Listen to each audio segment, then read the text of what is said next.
Okay, so I've got ChatGPT open on my phone now, and I'm going to ask it some questions. As a 26-year-old woman, single woman, living in Manchester, UK, what are some societal expectations about what I should have achieved at this age? What are some milestones, for example, that I should have reached both personally and financially? Let's see what they have to say. See that I've got spellings right. Okay, let's do it.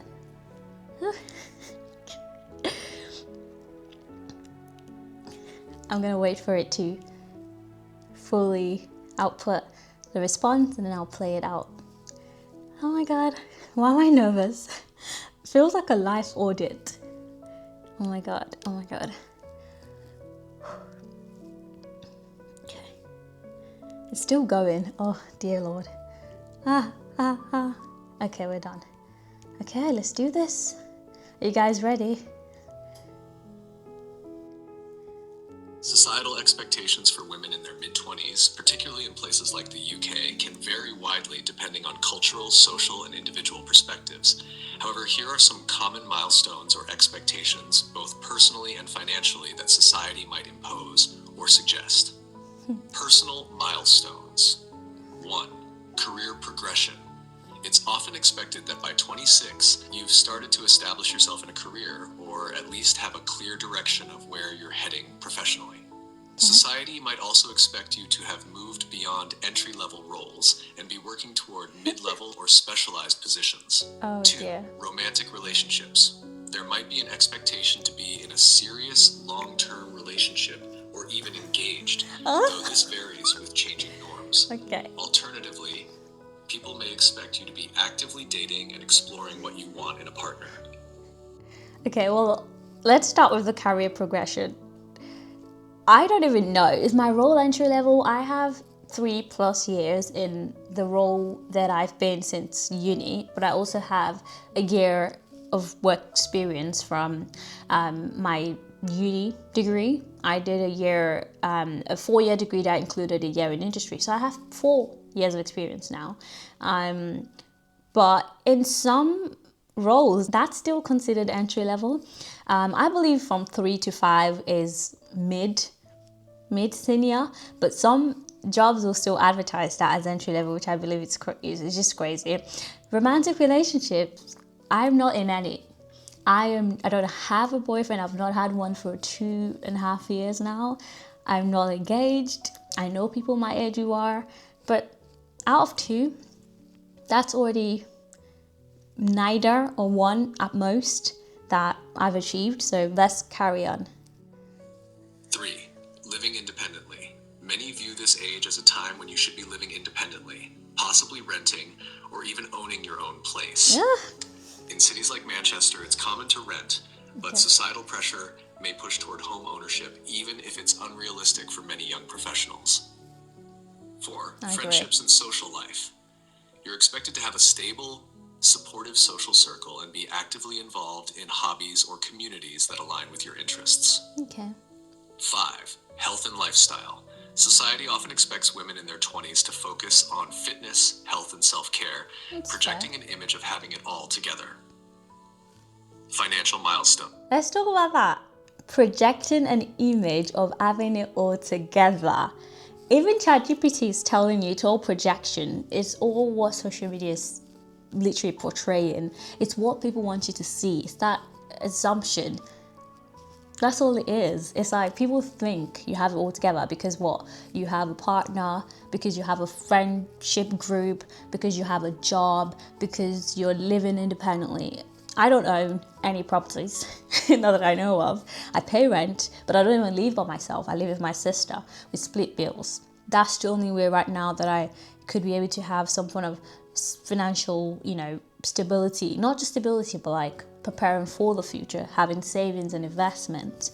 If I was living independently, like literally independently by myself, I wouldn't be able to save as much as I do right now. So, but yeah, out of 5 things, career, romantic relationships, living independently, friendships, and health and lifestyle. I would say, what do I score? I would say in terms of my career, I'm quite comfortable, so I'll give myself a 1 there.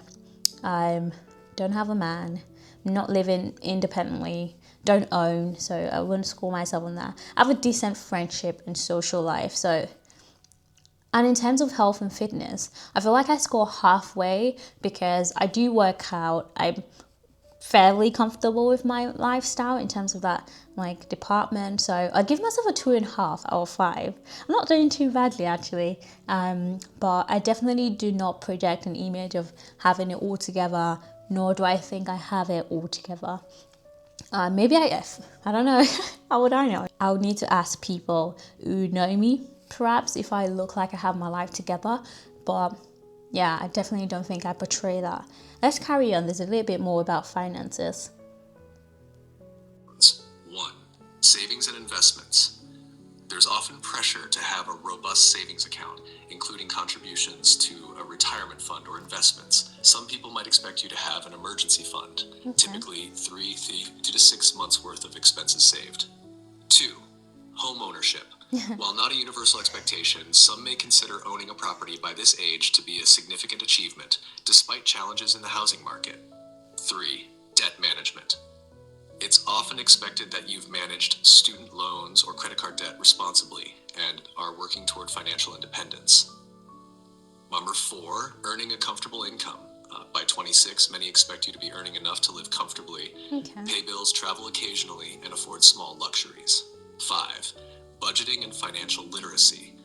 You're expected to manage your money wisely, with a good understanding of budgeting, credit scores, and saving for future goals. Alternative perspectives.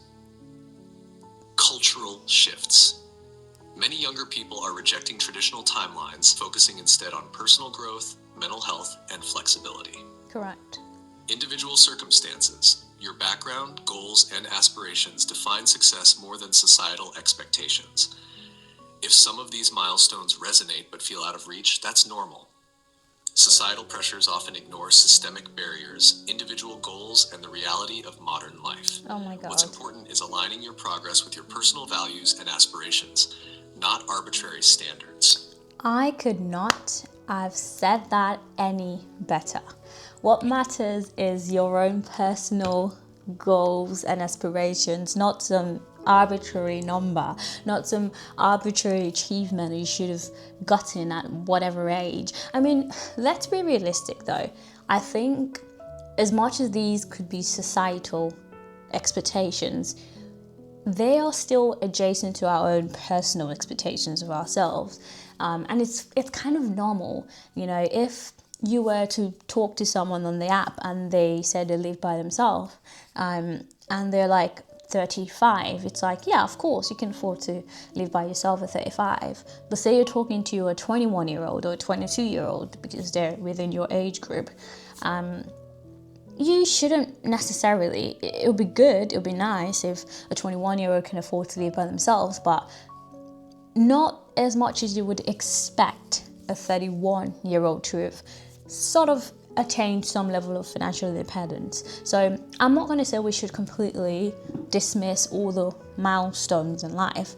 I think it's good to have a vision for what you want your life to be, but I don't want us to overly fixate on the planning and the projection, seeing other people achieve things and think, what am I doing with my life? The fact that everybody faces this, the fact that every single person has these feelings of not being enough, not doing enough, just kind of tells you you're not alone. Most people feel this way. Most people don't figure it out when they're young. There's people that have changed their careers for however many times that they have. Not everyone starts in the same field that they go on to be years down the line. I, for one, studied biomedical science, and I'm in financial services. I've done a pivot, like in France. So don't think that because your life is one way right now, it's going to continue to be that way. I think along with having a positive mindset is also realizing that yeah, life is very dynamic, and things can change any second. It's just important to have a vision for your life, do some form of life audit about how 2024 went and what you don't want to do in the new year. And then at the end of the year, or maybe midway through the year, do another kind of audit. Do another kind of like, how's my life going right now? How am I finding it? Is there anything from the first half of the year that I don't want to continue to do in the second half of the year? Like, am I happy in my day-to-day besides the bigger, more grandiose plans? What does my day-to-day life look like? Because that's what kind of constitutes your entire life. It's your day-to-day, it's your minute-to-minute. There was some study that Ali Abdaal, I think it was Ali Abdaal, that mentioned in one of his videos about how to measure, how they measure the quality of people's lives. And I've made a video about this. Watch my video about whether money buys happiness, and I think it's that one, or the video about the 5 ways to be happy. I think it's the video I made about the 5 ways to be happy up on my channel. I'll try and link it somewhere here as well.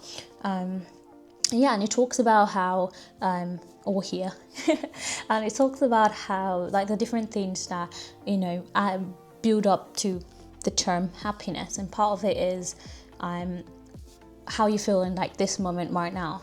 You know, how they measured it was sending people text throughout the day, asking if they could skip to the future, like if they could skip to the end of the day, would they choose to do it, or would they continue to live the life that they're currently living right now? And that's how they measured excuse me, and that's how they measured how happy they felt like their life was. Because if you wanted to skip to the end, then you're not enjoying your life. So that's it. That's all I've got for you guys today. If you've enjoyed watching, let me know. Make sure to leave a comment and tell me how much you love me. All right, talk to you guys in my next video. My name is Anjy, and I'll speak to you again later. Bye, and have a good new year. Have a happy new year. Okay, bye-bye.